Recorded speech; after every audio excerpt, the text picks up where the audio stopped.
Bienvenue à toutes et à tous à ce webinaire d'aujourd'hui. Je suis Dalia Essette, responsable de la plateforme nationale pour la recherche sur la fin de vie. Je vous remercie à tous, toutes et tous pour vos inscriptions, à tous les intervenants d'aujourd'hui et pour ce très riche webinaire sur l'expérience des jeunes aidants face à la fin de vie et au décès d'un proche. Donc ces résultats de recherche qui vous êtes présentés aujourd'hui ont été financés dans le cadre d'un AMI de 2021 de la plateforme, un financement aussi de la SFAP et en étroite collaboration avec l'association JAD. Je laisse la parole à Nicolas Elaï-Wagner. Merci beaucoup. Merci beaucoup Dalia et bonjour et bonne année à toutes et tous. On est ravis de vous voir et de vous avoir aussi nombreux aujourd'hui. Juste vous dire que c'est une recherche qui s'inscrit dans le cadre du dispositif La vie, la mort, on en parle, porté par la SFAP, donc Société française d'accompagnement et de soins palliatifs. La vie, la mort, on en parle, c'est un dispositif d'information, de formation et de recherche à destination des professionnels essentiellement, de la santé et de l'éducation, sur les questions de fin de vie, de mort et de deuil, et sur la façon dont elles questionnent et impactent les enfants et adolescents. Dispositif d'information, je le disais, avec une plateforme en ligne qui s'appelle donc lavielamortonenparle.fr et qui donne des ressources et des outils aux adultes, parents et professionnels pour aborder ces sujets avec les jeunes et moins jeunes. Et je vous propose juste une très courte vidéo pour vous présenter cette plateforme.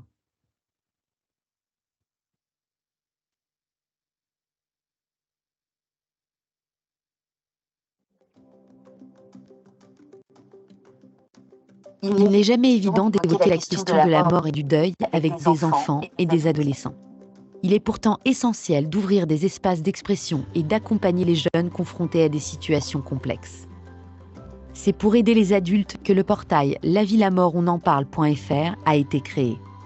Il ne fournit pas de réponses clés en main, mais donne des repères pour comprendre et des pistes pour accompagner. Vous y trouverez des notices synthétiques, des recommandations bibliographiques, cinématographiques et musicales, des exemples d'initiatives et un carnet d'adresses d'acteurs ressources. Bonne navigation, n'hésitez pas à nous écrire.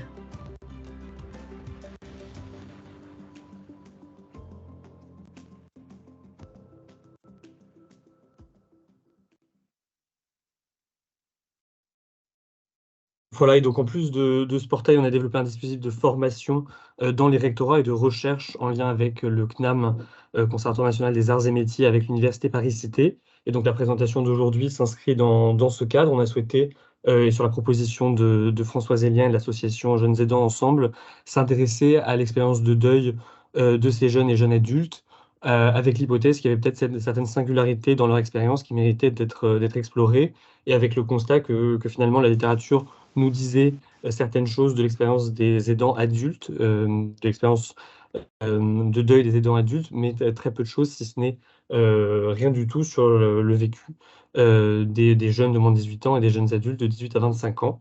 Et donc, je vais laisser Jade Pilato commencer, qui est doctorante en psychologie, qui va vous présenter un petit peu ce que dit la recherche sur les jeunes aidants. Morgane Mespled, qui est psychologue-chercheur à la SFAP, à l'association Jeunes Aidants Ensemble, poursuivra avec les présentations donc, de ces résultats de cette recherche pilote, et Cécile Flao, qui est maîtresse de conférences en psychologie à l'Université Paris-Cité, conclura avant qu'on ait un petit temps d'échange et de questions-réponses. Jade, c'est à toi. Merci beaucoup, Nicolas. Alors, je vais vous partager mon écran.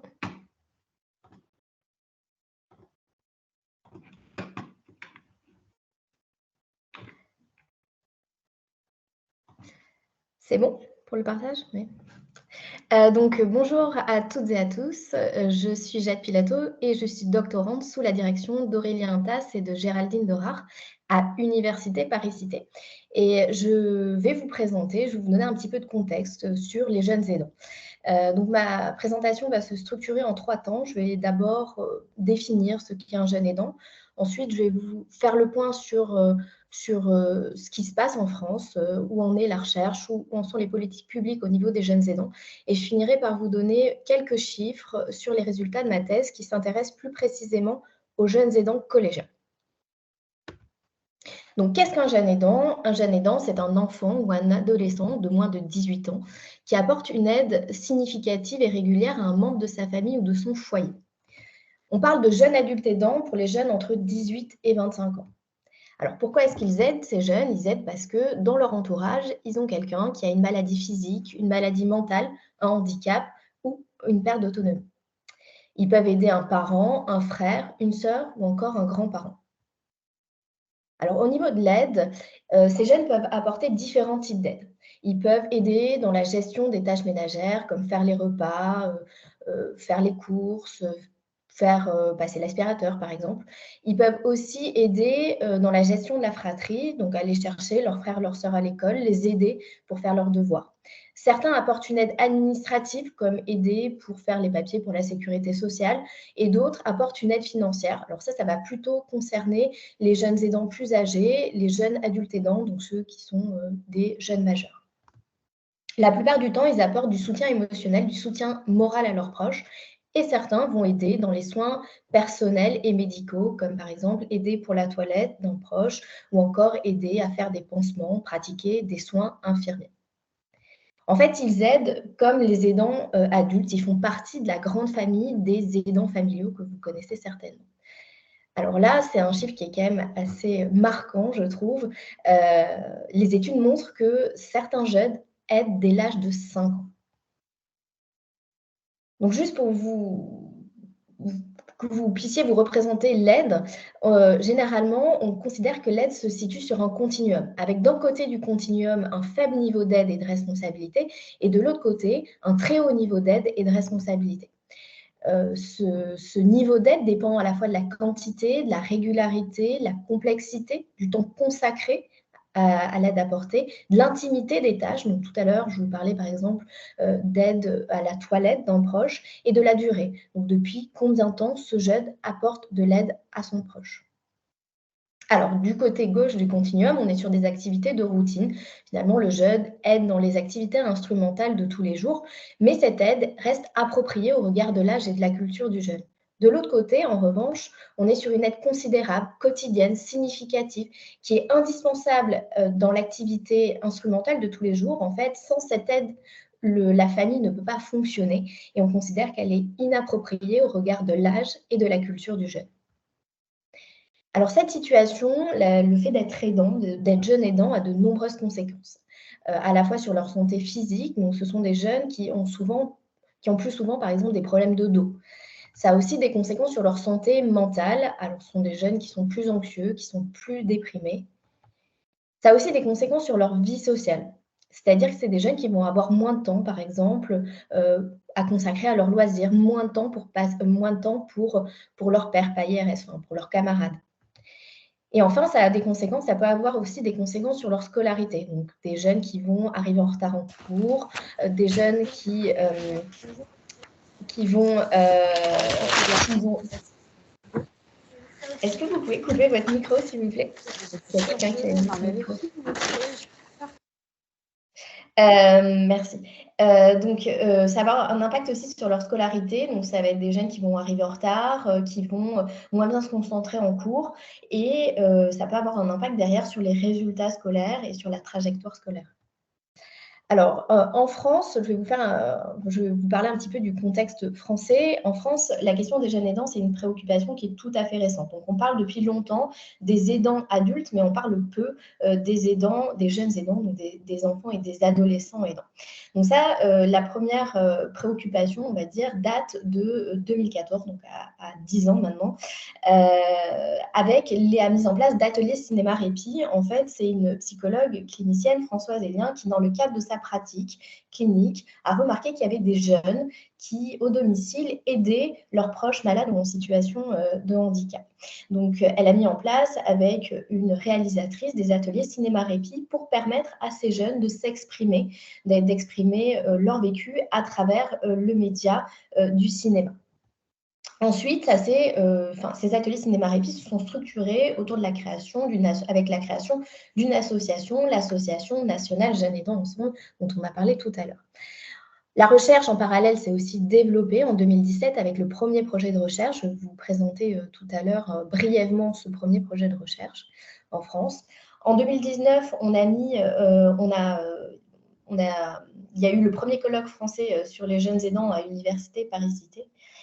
Et également, la première préoccupation des pouvoirs publics par rapport à cette question-là date de 2019 avec la stratégie nationale Agir pour les aidants, où le gouvernement a, dans sa priorité numéro 6, évoqué épauler les jeunes aidants. Donc là, il y a eu une nouvelle stratégie qui a renouvelé cette préoccupation pour les jeunes aidants. Donc là, je vous ai mis une échelle. Alors, c'est une échelle qui est utilisée en recherche. Il y a des chercheurs qui ont créé cette échelle qui va de 1 à 7 pour classer les pays en fonction de leur avancée au niveau des politiques publiques, de la recherche scientifique et des services dédiés à ces jeunes. Donc, 1, c'est le niveau idéal, c'est le niveau où les jeunes aidants sont pris en compte, il y a des aides qui leur sont apportées. Le niveau 7 étant une absence de réponse, donc ces jeunes sont complètement invisibles dans la société. Alors, je tiens à préciser qu'il n'y a aucun pays qui est au top du top, donc au niveau 1. Le pays le plus avancé au niveau de la recherche des politiques publiques, c'est le Royaume-Uni. Alors, au Royaume-Uni, il y a vraiment un statut dédié aux jeunes aidants. Il y a des droits qui sont attachés à cette situation d'aidance. La France, donc tout à l'heure, je vous ai montré un petit peu depuis 2014 tout ce qui se passe. En 2017, lorsque cette échelle a été créée, la France était au niveau 6. Et là, avec tout ce qui s'est passé, donc ce que je vous ai expliqué, maintenant, la France est au niveau 5, donc au stade émergent.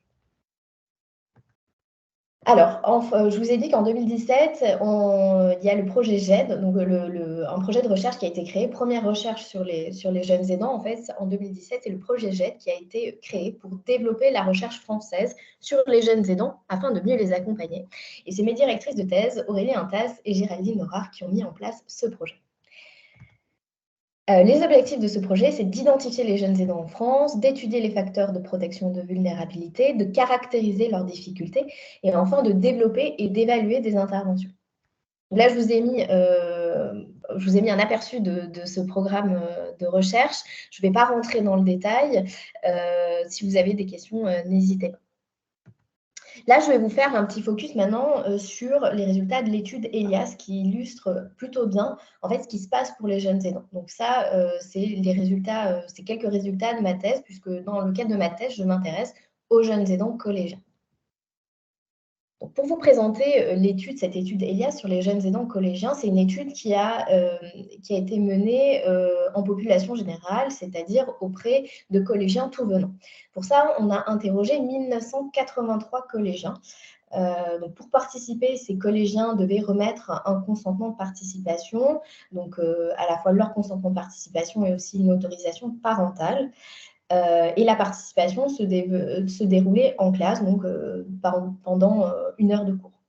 Donc les jeunes ont été recrutés entre 2020 et 2023, et cette étude a été validée par un comité d'éthique et de la recherche, comme toutes nos études. Donc, qu'est-ce qu'elle évaluait, cette étude? Cette étude, c'était une étude par auto-questionnaire. Donc, les jeunes ont rempli sur une tablette électronique des questionnaires qui évaluaient à la fois des informations, qui recueillaient des informations socio-démographiques et familiales, dans la plupart des études, qui évaluaient aussi la confrontation à la maladie et au handicap. Donc, en fait, on voulait savoir si le jeune, dans son entourage, à la fois au domicile et en dehors du domicile, avait une personne malade ou en situation de handicap. Donc, on a demandé pour l'ensemble des personnes, enfin, l'ensemble de l'entourage du jeune, s'il y avait quelqu'un qui avait une maladie ou un handicap. Et ensuite, on lui demandait de préciser quelle était cette maladie ou ce handicap. Ensuite, on a évalué l'aide qu'ils apportaient, l'aide apportée par ces jeunes, avec un outil qui s'appelle la MACA 18, qui est un outil qui est fréquemment utilisé dans les études auprès des jeunes aidants pour évaluer leur niveau d'aide. Et aussi, on a construit une échelle de soutien émotionnel parce que tout à l'heure, en présentation, je vous expliquais que souvent, ces jeunes apportent du soutien émotionnel. On a aussi évalué leur santé, donc on leur a demandé s'ils avaient une maladie ou s'ils étaient eux-mêmes en situation de handicap. On leur a demandé des précisions sur cette maladie ou ce handicap. On a évalué leur qualité de vie aussi avec un outil multidimensionnel, le KidScreen 52, qui évalue 10 dimensions de la qualité de vie. Je vais vous présenter quelques résultats à ce sujet tout à l'heure. Et enfin, on a évalué aussi des informations sur on a aussi demandé des informations sur leur scolarité. Donc là, je vais vous présenter quelques résultats. Donc, dans notre échantillon, parmi nos 1983 participants, il y avait 30% qui avaient un proche malade ou en situation de handicap. Alors, c'est pas parce que je vous ai tout à l'heure présenté le continuum de l'aide, c'est pas parce qu'on est confronté à la maladie d'un proche qu'on est forcément aidant.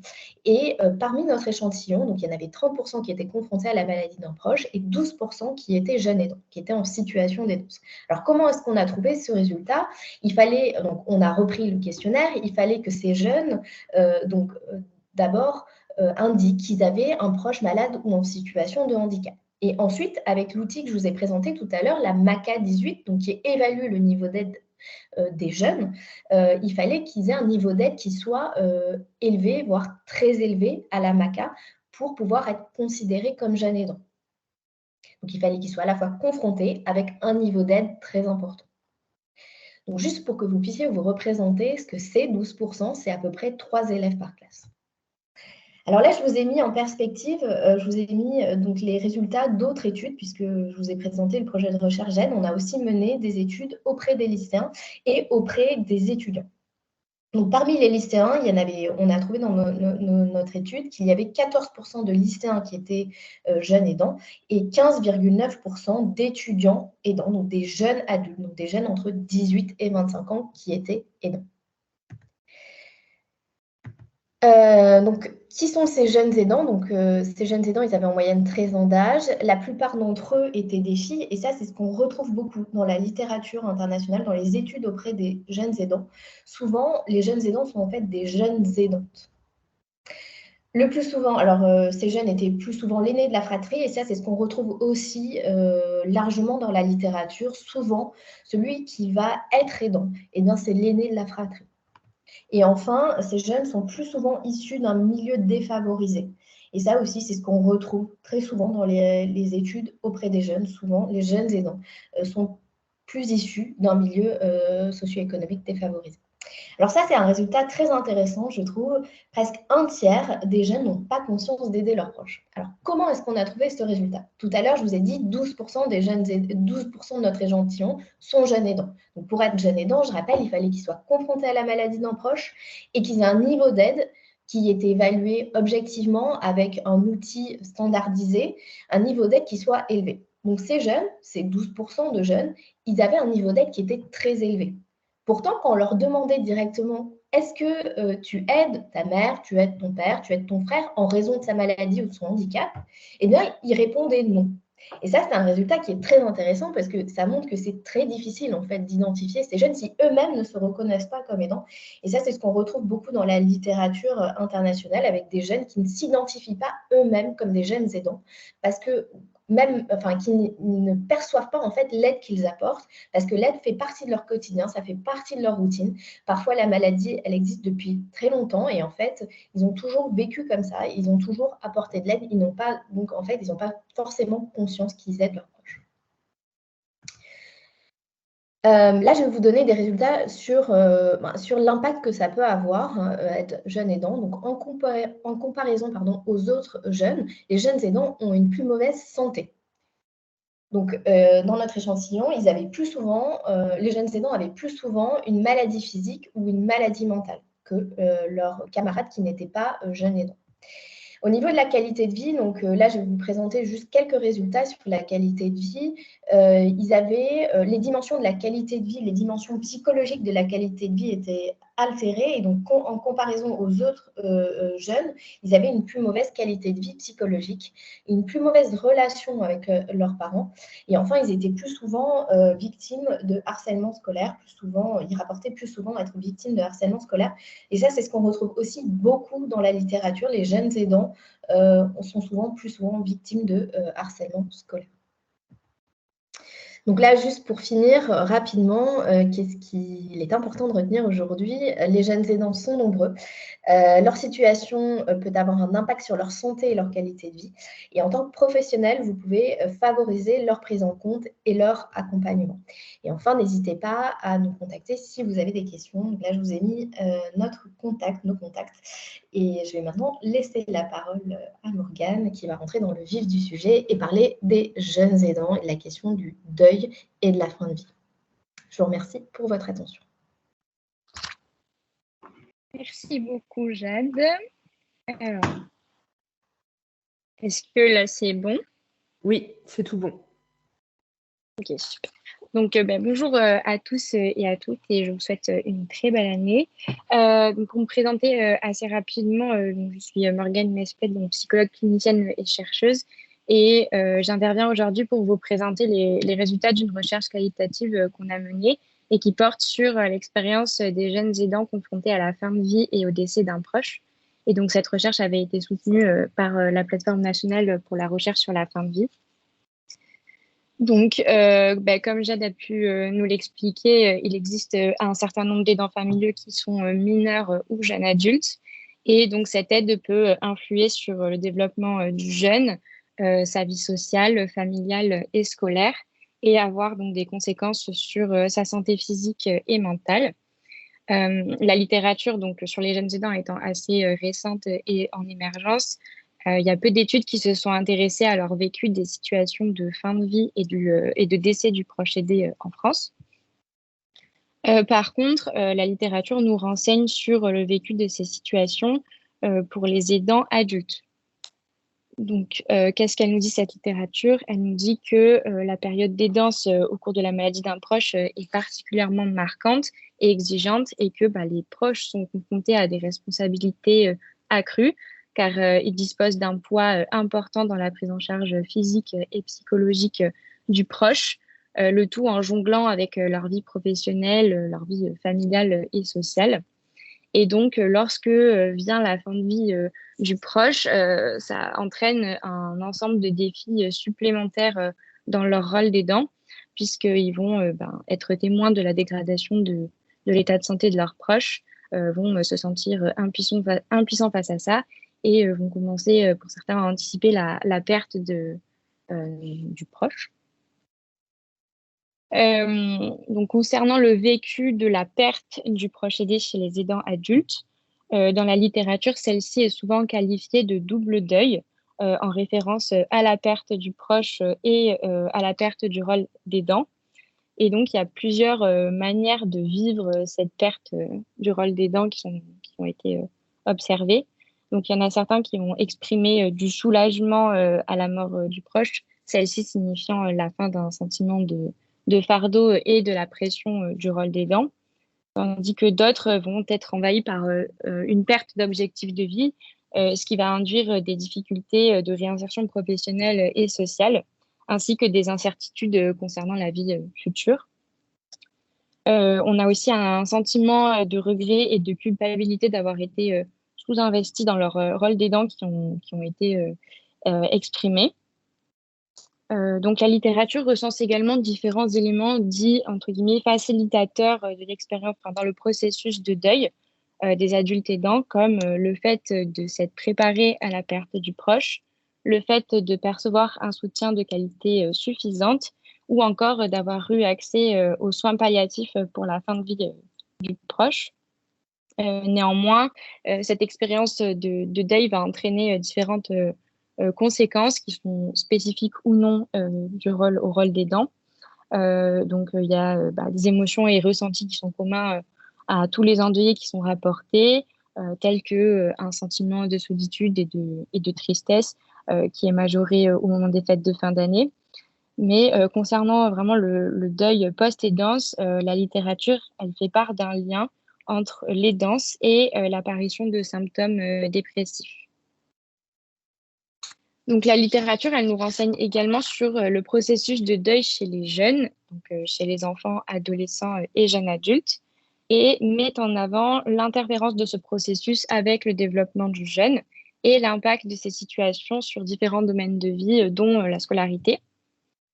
Donc, le décès d'un proche à l'adolescence ou pendant la période dite de jeune adulte va se combiner avec d'autres pertes qui sont en lien avec cette transition vers l'âge adulte, et peut rendre plus difficile le processus de deuil, car il va avoir d'importantes conséquences, notamment sur la santé mentale.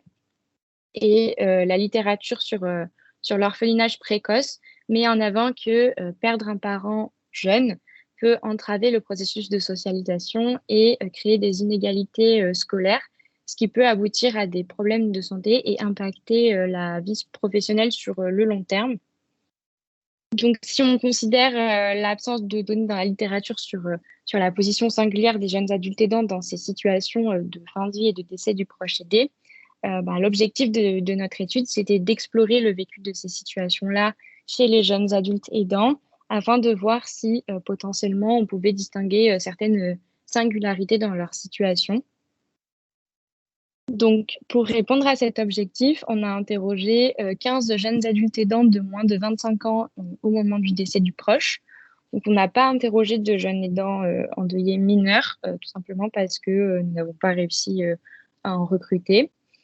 Donc, les participants devaient avoir perdu la personne qu'ils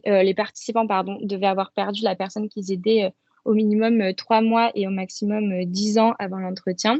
Laissant aux jeunes d'assimiler plus ou moins l'annonce du décès de son proche, tout en favorisant le maintien de leurs souvenirs. Donc, les entretiens étaient semi-directifs et avaient pour but d'amener le jeune à élaborer sur son vécu des situations, les ressentis et les émotions en lien, les potentielles stratégies d'adaptation mises en place, ainsi que les besoins et les ressources. Et donc, par la suite, les entretiens ont été retranscrits et ont fait l'objet d'une analyse thématique de contenu. Donc, qu'est-ce que ça a donné ces entretiens-là? Donc, déjà, concernant les données sociodémographiques, on voit que la quasi-totalité de l'échantillon était de sexe féminin. Les participants avaient en moyenne 20 ans au moment du décès de leurs proches. Plus de 50% des participants étaient en études supérieures au moment de l'entretien. Et ce qui est assez marquant et à relever, c'est que parmi les participants, 80% faisaient des études ou avaient une profession qui était soit dans le domaine de la santé, soit dans le domaine de l'aide. Donc, concernant les proches aidés par les participants, un peu plus de 75% étaient un parent atteint d'un cancer. Et donc, au niveau des aides qui étaient, des types d'aides qui étaient apportées, ce qui ressort le plus, c'est le soutien émotionnel. Ensuite, on avait tout ce qui était tâches du quotidien, les tâches administratives et enfin tout ce qui était en lien avec les soins médicaux. Donc, l'analyse thématique a fait ressortir 5 thèmes majeurs. Donc, le premier concerne le vécu de la maladie du proche et du rôle des dents depuis son annonce diagnostique. Donc là, les jeunes adultes aidants interrogés ont mis en avant l'importance d'avoir un lien bien avec les professionnels de santé dès l'annonce diagnostique. Mais malheureusement, la plupart du temps, il a été rapporté comme n'étant pas à la hauteur de leurs attentes ou de leurs besoins. Les participants ont exprimé un soulagement lorsque la maladie est devenue visible, marquant pour certains le début d'une compréhension plus claire de la situation et rendant plus concrètes certaines missions du rôle d'aidant. Et ça a permis aussi de soulever la non-normalité de ce statut qui a été déterminé par le regard qu'autrui portait sur les jeunes. Donc, par exemple, on a Maxime qui nous dit c'était pas mes proches, c'était les gens, quand ils me regardaient ou quand ils me parlaient, où ils étaient un peu démunis face à certaines situations que moi, je devais gérer. Et c'est là où je me rendais compte que ce n'était pas normal. Et par rapport au vécu du rôle d'aidant, donc il se traduit par 2 points de vue assez distincts. Certains vont considérer ce rôle comme tout à fait normal, tandis que d'autres vont rapporter une expérience beaucoup plus négative, avec des conséquences sur la santé et les domaines de vie. Donc, par exemple, Charlie qui nous dit je me suis rendu compte que je ne dormais plus du tout. Et donc, cette expérience négative, elle est également marquée par l'invisibilité de leur rôle, qui a entraîné un manque de soutien et d'accompagnement des proches et des professionnels. Donc, ça s'est notamment traduit à l'école, où, en fait, les jeunes aidants devaient assumer leur rôle d'aidant, mais tout en conciliant cette responsabilité avec leur parcours estudiantin ou en début professionnel. et obtenir un soutien adéquat pour parvenir à cette conciliation était souvent rapporté comme un défi, avec peu de place qui était accordée à l'évocation de ce sujet auprès du corps enseignant ou des responsables de niveau. Donc, ce fut le cas, par exemple, pour Maë qui nous a dit quand je disais que je venais de perdre ma maman ou que j'accompagnais ma maman, personne ne m'a écouté, ne m'a entendu. Donc ensuite, le second thème qui ressort, c'est spécifique au vécu de la fin de vie et au moment du décès du proche aidé. Donc là, le récit des jeunes interrogés est marqué par l'observation de la dégradation de l'état de leurs proches, ce dernier pouvant se mettre à délirer, se détériorant, et ce qui rend cette période particulièrement difficile pour le jeune, qui a provoqué un choc émotionnel considérable et étant source d'une grande impuissance. Donc, ce fut le cas de Maë qui nous dit je pensais pouvoir fêter mon anniversaire avec elle. Donc, elle parle de sa maman. Elle était là physiquement, elle était consciente d'une certaine manière, mais ce n'était plus la même personne et elle a été incapable de me souhaiter joyeux anniversaire. Donc, ensuite, malgré le fait que la fin de vie du proche se déroule dans des contextes variés, donc certains étant en soins palliatifs, d'autres à domicile, ce qui ressort majoritairement, c'est le manque de soutien et d'informations sur comment accompagner la fin de vie et comment y faire face en tant que proche. Donc, ce manque de soutien, il est des professionnels, mais aussi des proches, des autres membres de la famille qui, selon les jeunes que j'ai pu interroger, n'étaient pas forcément, étaient présents pour le proche malade, mais pas pour le jeune aidant. Et donc, ce vécu de la fin de vie a contribué à anticiper la perte et prendre conscience de l'issue à venir, comme Sam qui nous dit qu'elle avait eu des conversations assez personnelles et un peu où l'un et l'autre se livraient au moment de la fin de vie. Et donc, son père lui aurait confié il m'a dit j'y arrive plus, et c'est à ce moment-là que j'ai compris que bon, s'il n'y arrivait plus, c'est qu'à un moment donné, il allait lâcher l'affaire et que c'était plus possible. Et donc, ce qui ressort dans le récit du moment du décès, c'est la poursuite du rôle d'aidant pour certains jeunes aidants qui se chargeaient donc de tout ce qui était démarches administratives, organisation de la cérémonie funéraire, etc. Comme Charlie qui nous dit après, il y a tout, il s'enchaîne, il faut préparer les obsèques, il faut s'occuper de toutes les démarches administratives. Donc ensuite, le troisième thème, il porte sur le vécu subjectif de l'expérience de deuil, avec l'expression de multiples émotions et sentiments qui sont majoritairement négatifs et qui fluctuent au fur et à mesure de ce que les jeunes appellent l'avancée dans le processus de deuil. Donc, parmi ces émotions et sentiments multiples, on retrouve le sentiment de culpabilité qui a été évoqué par pas mal de participants, dont notamment Sacha qui nous dit j'ai eu un grand sentiment de culpabilité de ne pas en avoir assez fait lorsqu'elle était aidante. Et il y en a d'autres qui se sont sentis plutôt soulagés, comme Claude qui nous dit donc, il y avait aussi une forme de soulagement, pour être honnête, qu'enfin, elle aurait accès à une vie qu'elle mérite et pas qu'elle subit. Les participants expliquent également avoir eu plusieurs cognitions et pensées, allant du fait d'avoir du mal à réaliser le décès du proche, jusqu'à, pour certains, avoir des idées noires, et aboutissant à différents questionnements autour du vécu progressif et singulier du deuil, et autour par rapport au regard des autres sur leur situation, également à la place des croyances et des représentations dans le vécu du deuil. Et ils ont également eu des réflexions un peu rétrospectives par rapport à leur rôle de jeune aidant, comme Claude qui nous dit je me suis rendu compte qu'avoir été jeune aidante, c'est partie intégrante de qui je suis aujourd'hui. C'est pas un aspect de ma personnalité, c'est vraiment mon identité en fait, et ça le sera toujours. Et donc, pas du tout.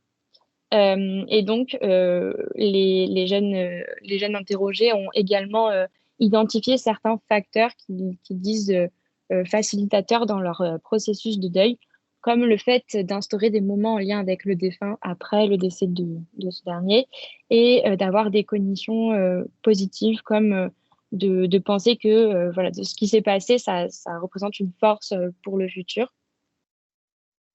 Ensuite, les participants soulignent l'importance de percevoir un soutien de qualité suffisante dans le cheminement de leur deuil. Donc, ce soutien peut provenir des membres de la famille, des amis, des partenaires amoureux, mais aussi des professionnels, donc principalement de la santé mentale, comme Cléo qui nous dit qu'elle a parlé qu'elle a trouvé une pédopsychologue. Et elle nous dit, je crois que c'est qu'à ce moment-là que j'ai vraiment commencé à parler donc, de ce qui s'était passé et donc de son vécu de la situation. Et donc enfin, le dernier thème qui ressort, c'est l'expérience de la mise en place d'un nouveau quotidien. Donc là, au cours de la période des danses, les participants m'ont dit qu'ils avaient dû vraiment centrer leur vie sur celle du proche malade en mettant de côté la leur. Et que donc, une fois le décès de ce dernier, ils devaient recentrer leur quotidien sur eux. Donc, pour ce faire, une grande partie m'a dit qu'ils avaient pris un nouveau départ tout en poursuivant leur scolarité ou leurs études. Donc, comme Swan qui nous dit, après, je suis partie en Erasmus dans un autre pays et je pense que ça a été vraiment la meilleure décision. Donc, ressentir leur quotidien sur soi, ça contribue. Enfin, c'est aussi le fait de reprendre une activité sportive ou un loisir et une vie sociale, chose qui n'était plus possible pour certains pendant la période des danses. Certains participants soulignent également s'être rapprochés d'associations ou de groupes de pairs dans le but de bénéficier d'un soutien et d'un accompagnement et aussi de rompre l'isolement, comme Dominique qui nous dit qu'elle a rejoint un groupe Facebook où elle a pu voir qu'il y avait d'autres personnes de son âge qui avaient perdu leurs parents et que ça l'aidait à moins se sentir seule. Et donc, ils ont dû également s'adapter à de multiples changements et réapprendre à gérer leur temps tout en créant des projets futurs. Néanmoins, cette mise en place d'un nouveau quotidien ne s'est pas faite sans difficulté. Les participants ont mis en avant des difficultés d'ordre relationnel, comme le fait d'avoir du mal à parler de leur deuil, de ce qui s'est passé à leurs proches, ou encore de manquer de soutien ou de percevoir un soutien inadapté. Donc, cette étude, elle a permis de mettre en évidence, dans un premier temps, l'intérêt et le désir des jeunes adultes aidants de partager leur expérience. Beaucoup m'ont dit que l'entretien que j'avais fait avec eux, c'était le premier endroit ou le premier espace qu'on leur accordait réellement où ils pouvaient exprimer leurs ressentis et leur vécu. Donc, cette étude, elle a également montré qu'il y avait une véritable pluralité et singularité des vécus,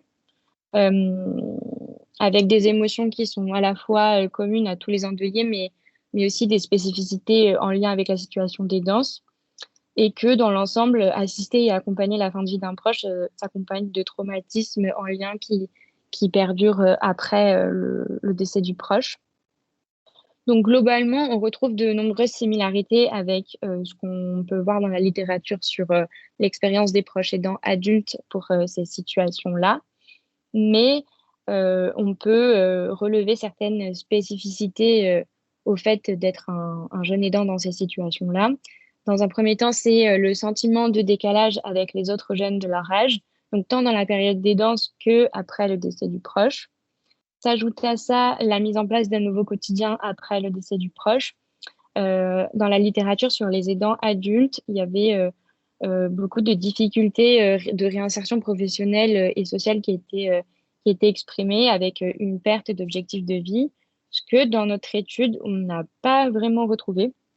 Les jeunes n'ont pas vraiment hésité, on va dire, à mettre en place un nouveau quotidien. Ils ont fait ça assez naturellement après le décès du proche. Néanmoins, ce qui ressort aussi, c'est l'invisibilité médiatique et sociétale du jeune aidant qui a entraîné un manque de reconnaissance à la fois des professionnels mais aussi des proches et donc un manque de soutien aussi et d'accompagnement. ce qui a pu amener à de réelles difficultés pour certains jeunes, notamment dans la mise en place d'un nouveau quotidien. Et donc, oui, le manque d'aménagement dans la scolarité également. Donc, les besoins des jeunes aidants qui en découlent et qui ont été exprimés, c'est un besoin d'avoir des aménagements scolaires pendant la période d'aidance. Pas forcément des aménagements très pratico-pratiques, mais plus une certaine flexibilité à leur situation ou du moins une écoute. Et le fait de bénéficier de davantage de soutien et d'accompagnement et de reconnaissance, tant de la part des professionnels de santé que de l'éducation. Ce qui nous permet d'envisager quand même certaines perspectives, comme le fait de poursuivre la recherche sur les jeunes aidants et notamment sur ces situations-là, pour, in fine, développer des dispositifs d'accompagnement adaptés aux besoins de ces jeunes et de formation pour les professionnels pouvant les accompagner. Et donc, pour aller plus loin, comme l'a dit Nicolas tout à l'heure, mais vous pouvez retrouver une synthèse illustrée de cette étude sur le portail La Vie, la Mort, on en parle sur le site de la SPAP. Et en ce moment, on mène une autre étude qui porte sur les jeunes aidants en deuil et on essaye d'étudier l'impact perçu sur la scolarité et les projets professionnels. Donc là, actuellement, on est en cours de recrutement. Donc, si jamais vous connaissez des enfants, adolescents ou jeunes adultes aidants de moins de 25 ans dont le proche est décédé, surtout, n'hésitez pas. Donc, merci à tous et pour votre attention. Et si vous avez des questions, n'hésitez pas après. Merci beaucoup, Morgane.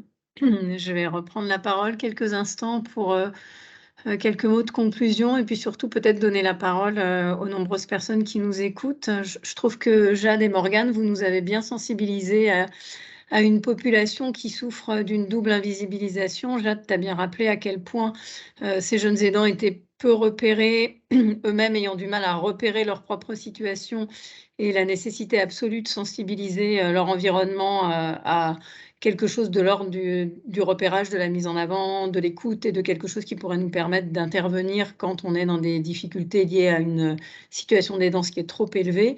Et je trouve que la coordination avec tes résultats, Morgane, était vraiment très intéressant parce qu'on sait que la situation de deuil, de manière générale, est une situation relativement invisibilisée dans la société.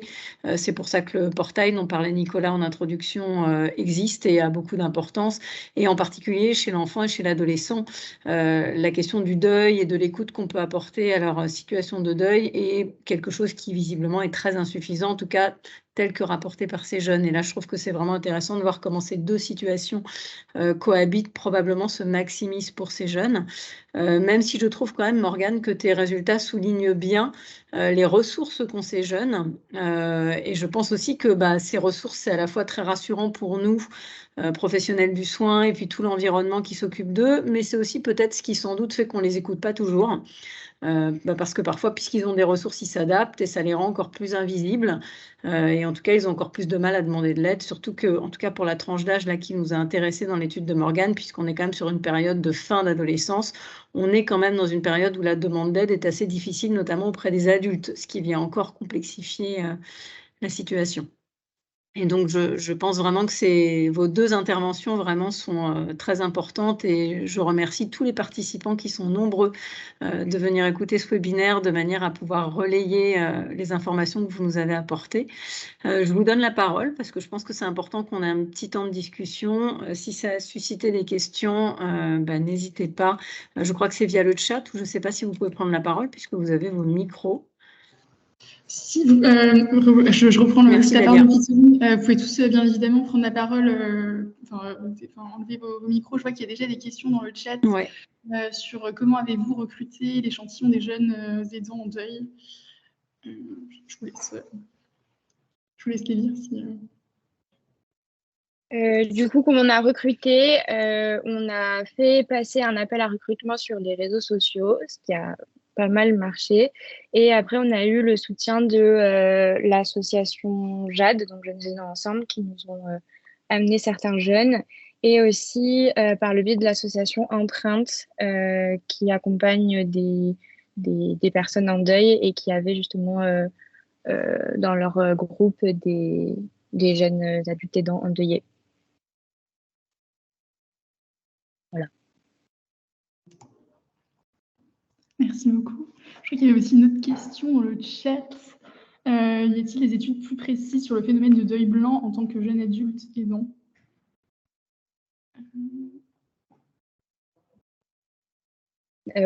Cécile, tu veux répondre à... Ouais, j'ai pas l'impression, Morgane, tu me corriges si je me trompe. J'ai pas l'impression. Déjà, je pense que la question du jeune adulte aidant et du deuil spécifique à cette tranche de la population et à cette situation bien particulière, c'est quelque chose qui est pas du tout étudié. Enfin, ça, je crois, Morgane, que tu l'as bien dit. Ouais. Et la question du deuil blanc, je pense qu'on est encore loin d'étudier ces domaines-là. Mais Morgane, je te laisse préciser, vu que tu as fait une revue peut-être plus récente que moi. En tout cas, je sais que chez l'enfant et chez l'adolescent, dans le deuil classique, c'est vraiment des domaines qui sont très, très peu investigués. Oui, bah, je te rejoins. Enfin, à ma connaissance, j'ai pas trouvé d'études qui parlaient de ça. Sur les jeunes adultes aidants, c'est sûr que non. Enfin, voilà, il y a pas vraiment d'études sur ça. Et sur les jeunes de manière générale, j'ai pas vu dans des articles le terme de deuil blanc vraiment évoqué. Après, tu as une question sur la moyenne d'âge au moment du deuil. Est-ce que tu te souviens, Morgane? Oui, mon échantillon, c'était ils avaient 20 ans en moyenne au moment de la perte du proche. Et tu as une autre question sur un des facteurs facilitateurs. Tu as parlé des liens. Oui, mais c'est pour ça que je te les donne. Je vois pas les questions. Je gère, t'inquiète pas. Tu as parlé des liens avec le défunt et on te demande si tu peux préciser un peu ce point. Alors peut-être tu peux donner quelques petites précisions sur comment est-ce qu'ils maintiennent le lien. Et puis après, je peux rajouter quelques éléments théoriques si ça intéresse l'auteur de la question. Bon, ça, c'était assez individuel, mais il y en avait vraiment qui mettaient en place des rituels. Par exemple, j'ai en tête une jeune qui avait une bougie que son proche lui avait offert il y a quelque temps et qui l'allumait pendant un certain temps, un peu tous les soirs, et qui s'endormait plus ou moins avec à côté. Sinon, il y en a d'autres, c'est pas forcément des rituels, mais c'est prendre un temps dans la semaine pour se remémorer un souvenir d'avec leurs proches. C'est aussi aller dans le cimetière où le proche est pour aller se recueillir. Voilà, c'est les quelques exemples que j'ai en tête. Et dans ce champ, si ça vous intéresse par rapport à cette question sur le lien, dans la littérature globale sur le processus de deuil, il y a un phénomène qu'on appelle les liens qui se continuent en français pour traduire continuing bonds en anglais. Et on sait que c'est vraiment un élément qui peut faciliter le processus de deuil et ça correspond à tout ce que les individus mettent en place pour sentir le défunt présent. C'est-à-dire que dans la littérature moderne, on s'est rendu compte qu'en fait, le fait d'être en lien avec le défunt était un élément facilitateur, alors qu'avant, dans une littérature beaucoup plus ancienne sur le deuil, on avait l'impression qu'il fallait quasiment couper le lien pour pouvoir rentrer dans ce processus de deuil et digérer le deuil. Aujourd'hui, on est dans une littérature qui est beaucoup plus modulée sur comment se déroule le processus de deuil et on sait au contraire que cette capacité à reconstruire des nouveaux liens favorise le fait d'intérioriser la présence du défunt et du coup rendre la perte moins violente, moins aiguë et que ça va plutôt aider les gens à développer ça. Et les rituels sont des éléments qui font partie de ces liens qui se continuent et c'est pour ça que la diminution des rituels de deuil peuvent être aussi des facteurs aggravants des processus de deuil. Enfin, c'est des choses qui sont à l'étude sur le deuil en général. Je vous renvoie à tous les travaux de Pregerson, Neumeyer, tous ces grands noms du deuil, plus chez l'adulte naturellement, mais parce que la littérature est faible sur les enfants et sur les adolescents. Alors, je continue avec les questions. Morgane, toujours. Le groupe Facebook dont les jeunes aidants en deuil, auquel les jeunes aidants en deuil font référence. Les questions arrivent tellement vite, j'ai du mal à suivre. Dans leur témoignage. J'ai plus le nom en tête exactement, mais la jeune qui m'en avait parlé avait perdu un parent et c'était un groupe où justement il y avait des jeunes et des moins jeunes qui avaient perdu un parent. Donc ça doit être un groupe spécifique au fait d'avoir perdu, d'être en deuil d'un parent. Mais j'ai plus le nom exact. Alors après, il y a une petite question plus pour Jade. Ah, pardon. Non, mais allez-y. Non, je vous en prie. Ok. Dalia, je n'ai pas entendu ce que vous disiez, du coup, est-ce que vous voulez que je... En fait, la question dans le chat, c'est avez-vous des éléments sur l'influence du réseau des professionnels participant à l'accompagnement et les soins au domicile sur les vécus des jeunes aidants? Ça, c'est pour Jade, je crois. Alors, est-ce qu'on a des... Alors, je vais reprendre la question. Est-ce qu'on est sur l'influence des réseaux de professionnels participant à l'accompagnement et les soins au domicile? Alors, on a fait effectivement une étude sur, mais ça ne va pas totalement répondre à votre question, puisqu'il y a une étude qui existe sur la question des professionnels de santé, mais qui s'intéresse plutôt à la perception des professionnels de santé et leur connaissance sur les jeunes aidants. En revanche, la perception des jeunes, ça, on n'a pas d'éléments, nous, en tout cas dans nos études, mais je sais que dans la littérature internationale, souvent, ce qui est mis en avant, c'est vraiment le besoin d'être reconnu par ces professionnels.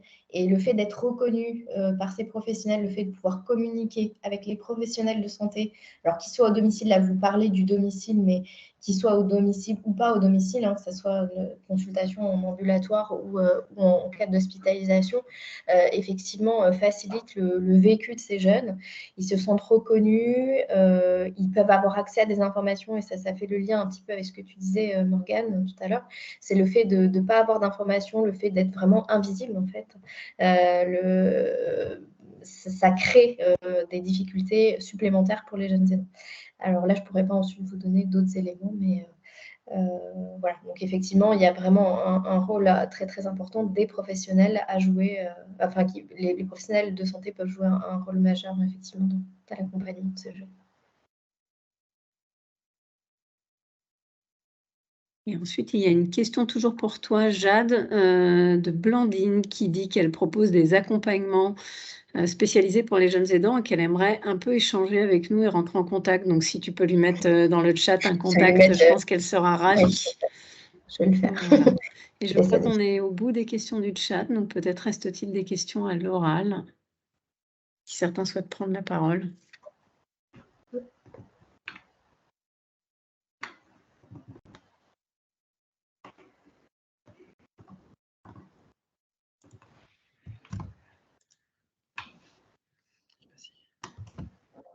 Ça, c'est notre contact générique. Oui, je vois qu'il y a une main levée. N'hésitez pas à Ah prendre. mince, j'ai mis l'adresse du site. Donc, allez-y pour la question à l'oral si vous voulez prendre la parole. Bonjour, merci pour votre présentation très intéressante. Moi, je suis fondatrice d'Épaule-moi, donc qui lance des projets pour accompagner les personnes endeuillées en Alsace. Là, je lance un parcours en fait pour les aidants en deuil au mois de mai. D'où mes questions un petit peu on sait que les aidants, c'est compliqué parce qu'ils ne se reconnaissent pas en tant que tels. Et moi, je voulais vraiment m'ouvrir à tout aidant, quel que soit leur âge, dans le cadre de ce parcours. Et du coup, c'est pour ça que je posais ces questions. Je suis un petit peu... voilà, c'est pour ça que je pose des questions, parce que je ne sais pas comment les capter au mieux. Voilà, pour qu'ils puissent se saisir de cette opportunité. Qu'est-ce que vous me conseillerez, en tout cas, à privilégier pour éviter de m'épuiser aussi dans ma démarche?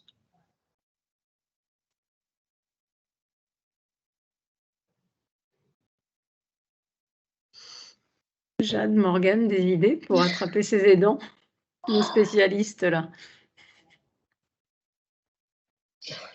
C'est une grande question, Ouais. justement, qui nous anime beaucoup. Donc, je n'ai pas de réponse clé en main à vous donner, malheureusement. Comme on l'a dit, c'est vrai qu'ils sont très difficiles, très invisibles, donc très difficiles à approcher. Je ne sais pas, Morgane, si tu voulais rajouter quelque chose, si tu avais des... Je suis un peu confrontée à la même problématique, étant donné que j'essaye de recruter et que j'ai du mal, mais je pense que si vous cherchez à recruter des adolescents ou des jeunes adultes, passer par les réseaux sociaux, c'est vraiment pas mal, parce qu'ils sont souvent là-dessus, mais sinon, j'ai pas de conseils vraiment plus... c'est plutôt Instagram, parce que moi, c'est vrai que je suis la génération plutôt Facebook, mais je ne sais pas qu'est-ce qu'il... Définitivement Instagram. Ouais, Instagram, ouais. Définitivement. Okay. D'accord. Et peut-être un conseil par rapport à la prise en charge pour capter les ados en deuil, parce qu'à l'hôpital aussi, on pense qu'ils sont captifs, mais en fait, ils ne sont pas du tout captifs. Quelque chose qui marche bien, c'est plus de les capter, non pas autour de la situation d'endeuillé ou de la situation d'aidance, puisque Morgane et Jade nous ont bien décrit que c'était des choses qu'ils avaient du mal à auto-repérer ou auto-référencer, mais plus sur la notion d'entraide et de partage avec les pairs, de situations difficiles globales. Et ça, je pense que c'est des choses qui leur parlent beaucoup plus. Et vraiment Instagram, quoi. D'accord, ok. Facebook, c'est has-been. Ouais.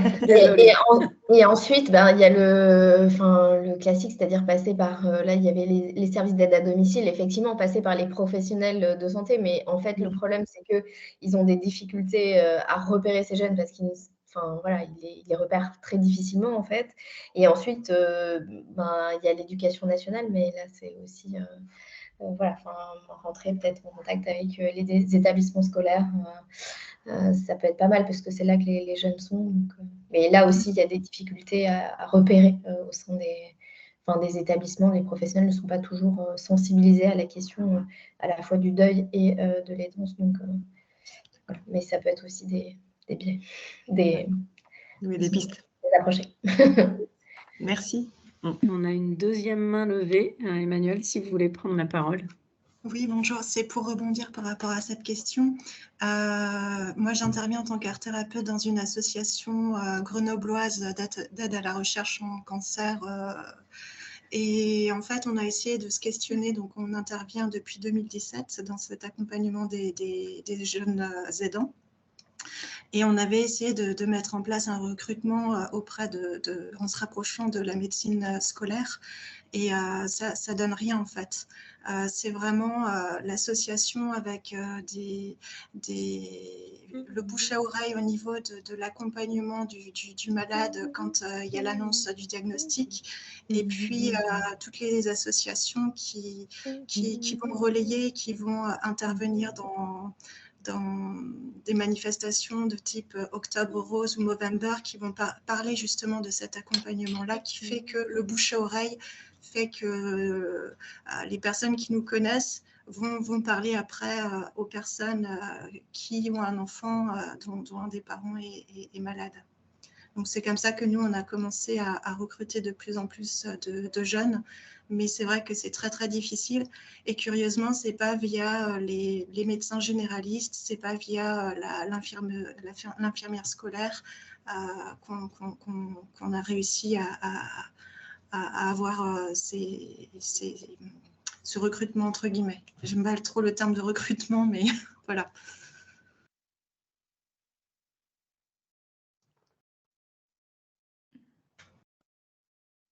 Merci beaucoup. Je vois qu'il y a aussi quelques informations dans le chat aussi. En tout cas, s'il n'y a pas d'autres questions, je pense qu'on peut-être en laisser une ou deux encore. Si on a encore une ou deux, n'hésitez pas. Je vois qu'il y a une main levée, j'arrive pas à vous voir. Allez-y, Rebecca. Oui, j'ai une question pour Jade. Vous parlez par moment de la situation des dents et vous précisez en fonction de la culture. Moi, je travaille avec des enfants aussi, donc qui sont en situation de handicap, mais qui peuvent être aussi aidants de leurs parents. Et je vois un impact de la culture, ou dans certaines cultures, il va être plus, plus évident que les enfants doivent participer, que ce soit dans les tâches ménagères, l'accompagnement des parents, dont d'autres un peu moins. Et je me questionne souvent parce que finalement, les besoins des enfants sont universels. Est-ce que vous avez des données par rapport justement à l'impact de la culture et au vécu des enfants? Alors, on n'a pas de données directes puisque c'est des choses que nous, généralement, on ne mesure pas. Il y a vraiment très, très peu d'études sur ce sujet-là. Qu'on ne mesure pas directement, en tout cas, parce que c'est très difficile de mesurer la question de la culture. On a, dans le cadre d'une étude, on a demandé dans le cadre de nos études si le jeune parlait une autre langue à la maison. Et ensuite, on a essayé de coder ces langues en fonction est-ce que c'était plutôt des langues de culture collectiviste ou plutôt individualiste. Effectivement, on retrouve plus de jeunes aidants quand le jeune parle une langue de culture collectiviste, on va dire. Mais c'est très difficile à mesurer. Et la question de l'aide dans les cultures un peu plus collectivistes, effectivement, voilà, c'est normal d'aider dans certaines cultures. En fait, ça fait partie de la socialisation des jeunes, ça fait partie de la socialisation de tous les membres de la famille et notamment des jeunes. Donc voilà, mais c'est des choses qui sont très difficiles à mesurer et on ne pose pas la question directement, en fait. Enfin, c'est très difficile à mesurer la question de la culture. D'accord, merci. Merci beaucoup. Je propose peut-être s'il n'y a pas d'autres questions, je vois qu'il n'y a pas d'autres mains levées, de peut-être clôturer ce super webinaire. En tout cas, un immense merci à tous nos intervenants. Je pense notamment à Morgane Mescled, à Cécile Flao, Jade Pilato et bien sûr Nicolas Wagner. Et puis, je remercie aussi toutes les personnes qui se sont bien sûr connectées. Je remercie également les membres de mon équipe, Delphine Gosset et Sophie Opé. Et je vous souhaite à toutes et à tous, encore une fois, une très très très bonne année 2024, avec surtout la santé et vous et vos proches, mais également un très très bon après-midi et je vous remercie encore.